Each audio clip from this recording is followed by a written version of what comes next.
వాణివి లక్ష్మి పార్వతివి పావనమూర్తివి ప్రస్తుతించు నా మనసమందున నిలిచి మంగళవాక్షరి సాగని సన్మౌని జనాశ్రితావరద మన్నన దేవి వీరధర్మజ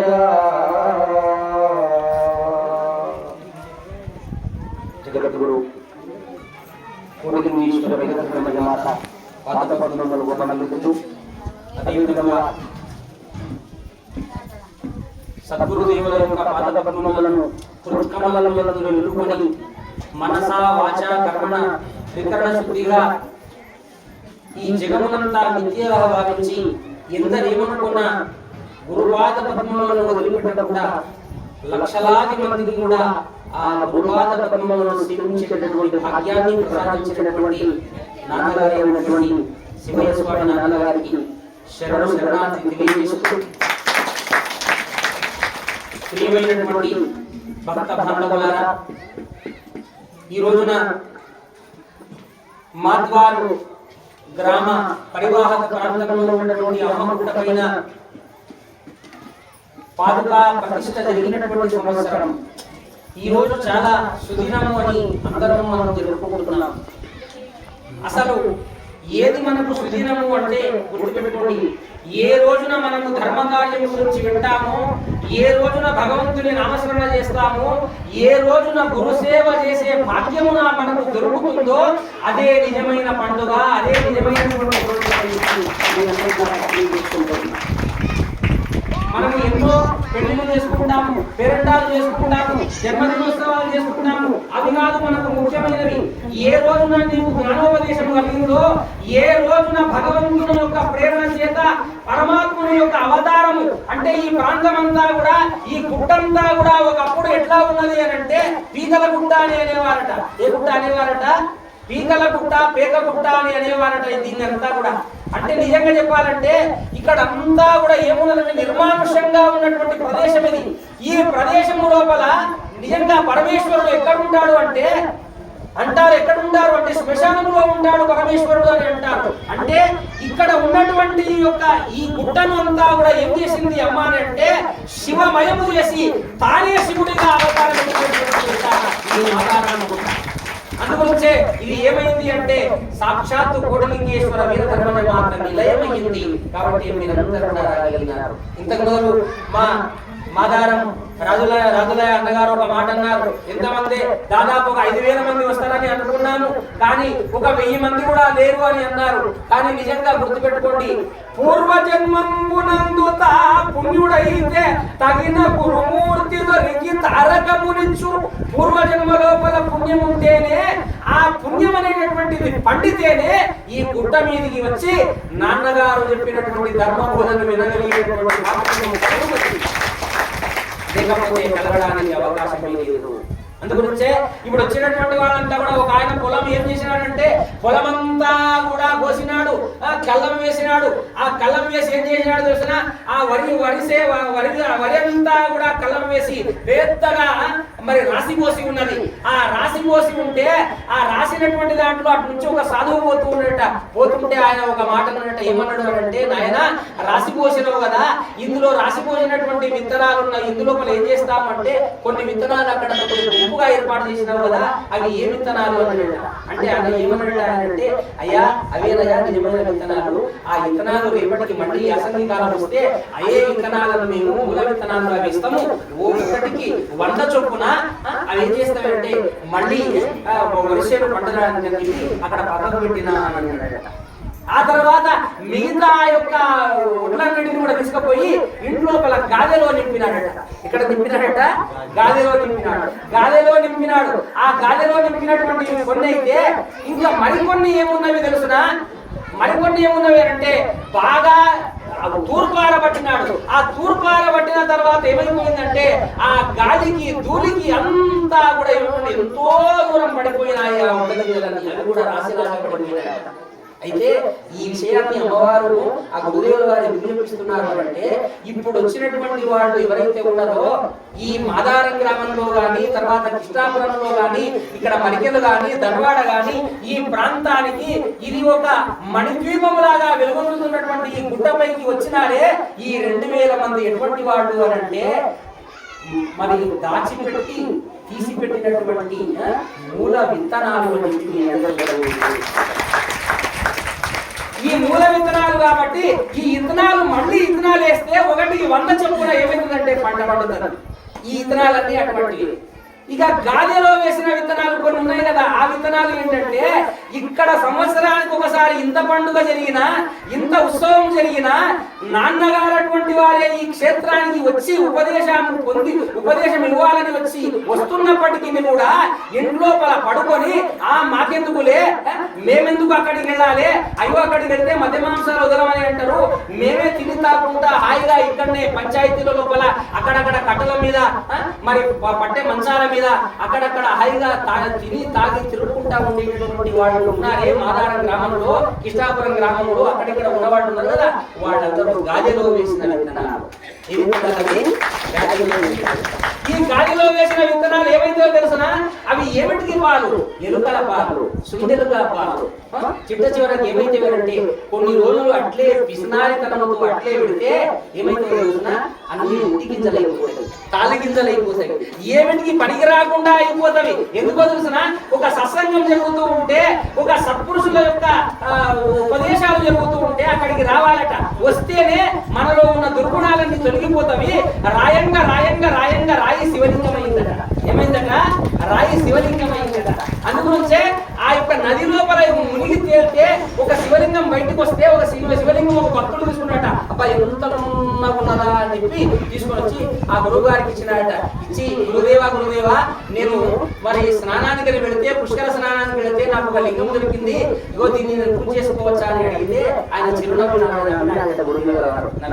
అదే నాన్న, ఇది నీవు శివలింగం లాగా అనుకొని భావించుకో, సరే నేను పూజ కాడ పెట్టి ఇస్తా, కానీ ఈ శివలింగమే ఒకప్పుడు మంత్రాలయం లోపల నేను స్నానానికి వెళ్ళినప్పుడు ఇలా విసిరి వేసినటువంటి రాయిలా, ఆ రాయి ఆ నదిలో పడి ఈ నదిలో పడి మరి ఆ దరి చేరి ఈ దరి చేరి ఆ రాళ్లకు తగిలి ఈ రాళ్లకు తగిలి చిట్ట చివరకు ఆ యొక్క కుంభమేళలో ఆ పుష్కర స్నానంలో వెళ్ళి నీవు స్నానం చేసినప్పుడు అదృష్టవశాత్తు నీవు మిగిలినవు, నీకు నేనేసిన రాయి దొరికిందిరా, అదే రాయి అంటే ఆలోచన చేయండి. అంటే సాధు సత్పురుషుల యొక్క సేవ వల్ల, భజనల వల్ల, సంకీర్తన వల్ల, సత్పురుషుల యొక్క ఉపదేశాల వల్ల రాయి కూడా ఏమైతుంది అంటే లింగములాగా మారుతుంది. కాబట్టి మీరందరూ ఇక్కడ వచ్చినటువంటి వాళ్ళ లింగములాగా మారిన వాళ్ళు ఇక తర్వాత ఇంకోటి మరి, ఇప్పుడు అక్కడ ఉన్నోడంతా గదిలో వేసినటువంటి ఒడ్ల గింజలు, ఇక తూర్పార పట్టినటువంటి గింజలు ఉన్నవే, అవి ఏం చేస్తారో తెలుసునా?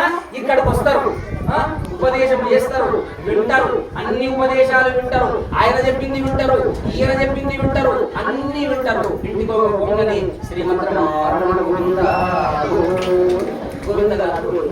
ఏమీ నడరు, మళ్ళీ తాగుడు పెడతారు. వీడు ఏ గుడి పోయినా అంతే, ఏ ఉపదేశం చేసినా అంతే, ఏ భజన పోయినా అంతే, 100 సార్లు ఎన్నిసార్లు కూడా వాడు విన్నా కూడా వాని గుణం మాత్రం వాడు వదిలిపెట్టడు. అటువంటి వాడు ఎటువంటి వాడు తాళుంచగలటి వాడు, ఎటువంటి వాడు తాళుంచగలటి. కాబట్టి నాయన మీరు మరి విత్తనాలలాగా మరి మూల బీజాలుగా మారాలని అనుకుంటే సూర్యనందిగిరి చేరండి. మీరు ఏదో తాళగింజలుగా రావాలని అనుకుంటే ఎక్కడికో వెళ్ళినా మీరు తాళగింజలే అవుతారు తప్ప, ఎప్పుడైతే సూర్యనంది క్షేత్రానికి వచ్చి మద్య మాంసాలు వదిలిపెట్టి ఆ అమ్మగారి యొక్క ఆధ్వర్యం లోపల నాన్నగారి యొక్క ఆశీర్వాదం తీసుకొని ఒకవేళ మీరు గురుపదేశాన్ని పొందితే మీరు మూల బీజ విత్తనాలుగా మారడానికి అవకాశం ఉన్నది. అందుగురించే మహానుభావులు ఒక మాట అన్నారు, ఏమన్నారో తెలుసునా? మధ్య మానవ జన్మ ఎత్తియును మౌని జనంబుల సేవ చేయుచు, మానవ జన్మ మధు మాంసము వర్జన సదా మానసమందు ఈశ్వరుని మానక నిల్పి భజించువారలే మానవులవుట తథ్యమిక మానవులవుట తథ్యమిక మాన్యులు వారలే వీరధర్మజ. ఎవరైతే మానవ జన్మ ఎత్తిన తర్వాత సాధువులు కలిసిన సత్పురుషులు కలిసిన ఎటువంటి వాళ్ళు కలిసినా అటువంటి వాళ్లకు శరణార్థి అని తెలియజేసి వాళ్ళు చెప్పినటువంటి ధర్మ బోధనలు విని అహింస మార్గంలో ఎవరైతే నడుచుకుంటూ ఈశ్వర ధ్యానంలో ఎవరైతే ఉంటారో అటువంటి వారే మానవులు. అటువంటి వాళ్ళని ఏమన్నామమ్మా? మానవులు అని అనాలట. మిగతా వాళ్ళంతా కూడా మానవులు అని అనరాదట. మానవులు అని ఎందుకన్నారు అంటే, అరే కుక్కై పుట్టినవు, తర్వాత పందై పుట్టినవు, 84 లక్షల జీవరాశులతో పుట్టినవు, కానీ అవి జీవితాంతం పాటు అవి ఆ ధర్మాన్ని నిర్వహిస్తవి కానీ వేరే ధర్మాన్ని నిర్వహించవురా. కానీ నీవు మానవుడు అనుకుంటున్నావు. మానవుడివై జన్మించిన తర్వాత నీకు ఒక జ్ఞానం ఉన్నది. ఏమా జ్ఞానం ఉన్నదమ్మా? ఏమా జ్ఞానం ఉందంటే 70 ఏళ్ల వరకు కూడా నీవు దుర్మార్గుడవై ఉంటే, ఇంతకు మొదలు వీరప్ప నాన్న గారు చెప్పినారు ఏమని అంటే, ఒక కిరాతకుడు రోజు 4 పూటలా మాంసం తిన్నటువంటి వాడు ఒక్క 4 రోజులు సాధు సత్సంగం విన్నంత మాత్రాన వాడు ఏమైనాడు అని అంటే వాడు సత్పురుషుడైనాడు. అటువంటి అవ్వడానికి కావలసిన జన్మ ఈ మానవ జన్మ. కాబట్టి అటువంటి మానవ జన్మను నీవు పొందినవు. మానవ జన్మ పొందడమే గొప్పతనం కాదు, గుర్తుపెట్టుకోండి. మనుష్యత్వం మోక్షత్వం మహాపురుష సంశయ అని చెబుతుంది మన వేదం. మనుష్య జన్మ శ్రేష్టమే కానీ మోక్షము పొందవలేనటువంటి కోరిక రావడం కూడా మహాపుణ్యమే, గుర్తుపెట్టుకోండి. అందరూ కూడా మానవులే గాని ఇక్కడికి ఎంతమంది వచ్చినారయ్యా? అందరూ కూడా మానవులే గాని గురుపదేశం ఎంతమంది తీసుకున్నారయా? అందరూ కూడా మానవులే గాని యానగుండి క్షేత్రానికి ఎవరు వచ్చినారయా? ఈనాడు కోట్లాది మంది జనము లోపల ఈనాడు ప్రపంచాన్నంతటిని కూడా ఒక్కసారి శాసించి ధర్మ పరిపాలన చేయగలిగినటువంటి దేవుడు అవతారం పెట్టినటువంటి క్షేత్రము సూర్యనంది క్షేత్రము. ఏ క్షేత్రం అది? సూర్యనంది క్షేత్రం. దాన్ని ఎవరు గుర్తించినారు? గుర్తించలేదు. అందుగురించే నాన్నగారు అంటారు, ఏమంటారు తెలుసునా? నా జన్మ అసాధ్యము, అనితర సాధ్యము, బ్రహ్మచర్య ఆశ్రమమే శాశ్వతము. అంతేకాదు పంచాక్షరి మహామంత్రమే మేము పఠిస్తూ ఉంటాము. అంతేకాదు నా భక్తులే శ్రేష్టము అని చెప్పి అమ్మగారు చెప్పినట్టుగా కలజ్ఞానంలో ఎందుకయ్యా అక్కడికి చేరుకోలేకపోతున్నారు అంటే, ఆ జన్మ పుణ్యమున్నా కూడా నీవు మోక్షమును పొందవలనేటటువంటి కోరిక నీ లోపల ఉంటే తప్పనిసరిగా నీవు పుట్టకెక్కుతావు. కానీ నేను ధనవంతుడిని కావాలని అంటే నీవు ఎక్కడికి వెళ్ళాలంటే మంత్రతంత్రాలు వాళ్ళ దగ్గరికి వెళ్ళాలి. మిద్దెలు కావాలి, మెడలు కావాలంటే వేరే పీఠాలకు వెళ్ళండి. ఏమేమో చెప్తారు వాళ్ళు. ఇట్లంటే ధనం ఇస్తారు, అట్లంటే బంగారు ఇస్తారు, ఇట్లంటే కూడా అన్ని ఇస్తారు. మరోసారి ఇట్లా అన్నాడనుకో నీవు కూడా మాయమైపోతాడు 10 నిమిషాల తర్వాత. కానీ మాయ మంత్రాలకు తాగు లేదు మన క్షేత్రంలో. మన గుర్తుపెట్టుకోండి, మాయము లేదు, మంత్రము లేదు, తంత్రము లేదు. అమ్మ ఒక్కటే ఒక్క మాట చెప్పింది. ఏమని చెప్పిందో తెలుసునా? మధ్య మాంసములను వదిలిపెట్టి ఓం శ్రీ వీరధర్మజ పరబ్రహ్మణే నమః అనేటటువంటి మూల మంత్రాన్ని నీవు నడుస్తున్నా, కూర్చున్నా, పడుకున్నా, ఏ కార్యము చేసినా, పొలం పనులు చేసినా, ఉద్యోగం చేసినా, ఏ పనులు చేసినా ఆ మనసును లగ్నము చేసి నీవు ఉండగలిగితే నీవు యోగి కంటే గొప్ప అని చెప్పింది వీరధర్మజ మాత. ఆ భావన నీ లోపల రావాలంటే ముముక్షత్వాన్ని పొందాలి. అంతేకాదు మనుష్యత్వం మోక్షత్వం మహాపురుష సంశ్రయ. ఈ రెండు కూడా నీకు స్థిరం కావాలంటే మహాపురుషుల యొక్క పాదసేవ చేయాలి. ఎవరి పాదసేవ చేయాలి? మహాపురుషుల పాదసేవ చేయాలి. గురువు యొక్క పాదసేవ చేయాలి. గురువు యొక్క పాదసేవ చేయాలంటే చాలా మంది అనుకుంటారు, ఇంతకు ముందు ఇప్పుడు ఉన్నటువంటి గురువులు చాలా మంది ఏం చేస్తారు తెలుసునా? పాదసేవ కావాలని కోరుకుంటారు. శిష్యుడు ఆడ రాగానే ఇప్పుడు కాళ్ళు ముందర తీసి పెడతారు, ఎందుకంటే కాళ్ళు వస్తారని చెప్పి. కానీ మన గురువు చేయలేదు. మన గురువు గురుపాద సేవ అంటే గురుపాదాలు గట్టిగా ఒత్తితే పాదసేవ కాదు, గుర్తుపెట్టుకోండి. అమ్మగారు చెప్పినారు, నాయన నీ లోపల పాద ద్వంద్వములున్నవి, గురుపాద ద్వంద్వములున్నవి, సోహం అనేటటువంటి ఆ గురుపాద ద్వంద్వములున్నవి. దానికి గురుమంత్రాన్ని జోడించి మీరు దాన్ని జపం చేయండి. తప్పక నేను ఆత్మ జ్యోతిగా మీకు కనపడకపోతే కాబట్టి అమ్మ ఎప్పుడు కూడా పాదాలు ఇవ్వలేదు. ఈ పీఠము లోపల పాదదర్శనము లేదు, గుర్తుపెట్టుకోండి. అంటే ఏ పీఠాలకు వెళ్ళినా కూడా పాదాలు బిగ్గరగా పట్టుకుంటారు, పాదాలు ఒత్తుతారు, దానికి పసుపు కుంకుమలు వేస్తారు. నేను కాదని అనను, దాన్ని కూడా నేను ద్వేషించను, దాన్ని కూడా చెయ్యను. కానీ మీరు అటువంటి మాయలో పడకండి. నీ హృదయము లోపలనే ఆత్మతత్వం ఉన్నది. నీ లోపలనే జీవగుణములు వీడిన జీవుండే దేవుడవుడ సత్యము సిద్ధ. బ్రహ్మ గారు చెప్పినాడు, సిద్ధుడు చెప్పినాడు ఏమంటే జీవ గుణములు విడిచిపెడితే జీవుడే దేవుడైతాడు నాయన. ఓ సిద్ధ, నీవు సిద్ధుడవైనవు, ఇప్పుడు సంసారానికి వెళ్ళు, గృహస్థాశ్రమం తీసుకో, ధర్మ పరిపాలన చెయ్యి, అహింసా మార్గంలో ఉండు, ఆ గురుపాదాలను పెట్టుకుని సేవ చెయ్యి, తప్పక నీవు ఏమైనటువంటి సిద్ధపురుడవైనవు అని చెప్పి బ్రహ్మ గారు సిద్ధుడిని చెప్పగలిగింది.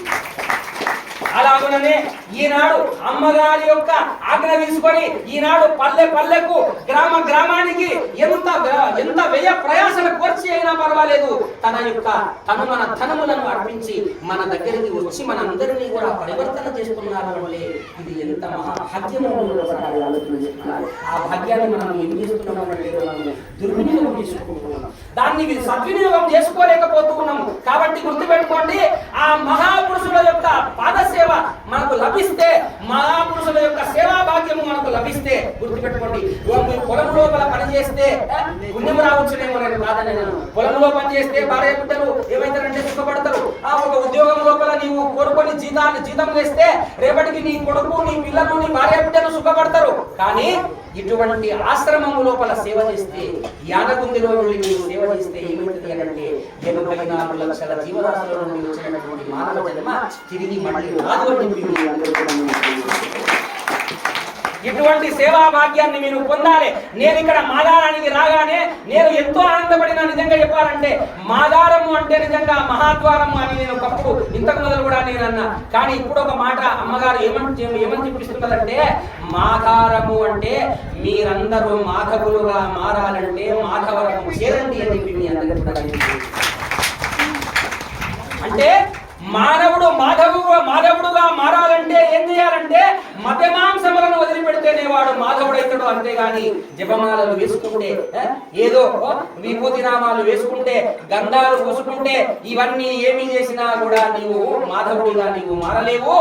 మధ్య మాంసములను వదిలిపెట్టి ప్రతి ప్రాణిలో కూడా దయ, కరుణ, జాలి, తర్వాత అహింస భావన నీలో కలిగిన నాడు తనకు తానుగా ధర్మ గుణాలన్నీ కూడా నీ లోపల వచ్చి అప్పుడు మహాపురుషుల యొక్క సేవా భాగ్యము నీకు కలిగి నీవు ధరిస్తావు అని చెప్పి ఈ మాదారణ భక్తులంతా కూడా ఈ యొక్క ఆశ్రమము తరఫున రంగులతో విరాజిల్లేటటువంటి ఈ ఆశ్రమము రేపటికి కోట్లకు పడిగెత్తేటట్లుగా అమ్మవారి అనుగ్రహంతో కాగలుగుతుంది. ఆనాడు నాన్నగారే అన్నారట, నాయన ఈ తెలంగాణ ప్రాంతానికంతా కూడా వీరభోగ వసంతరాయలయ్య అవతారం ఎత్తి ఆ సూర్యనంది క్షేత్రం నుండి ఆ యొక్క మంత్ర దండాన్ని పట్టుకొని కల్కి అవతారములో ఇక్కడికి వస్తూ ఉండగా కోట్లాది మంది యొక్క జనానికంతా కూడా ఇది మహాద్వారం ఇది అమ్మవారి దర్శనానికి.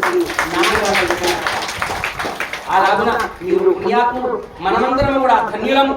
కాబట్టి ఇటువంటి ఈ యొక్క ఆశ్రమంలో మీరు సేవ చేయండి.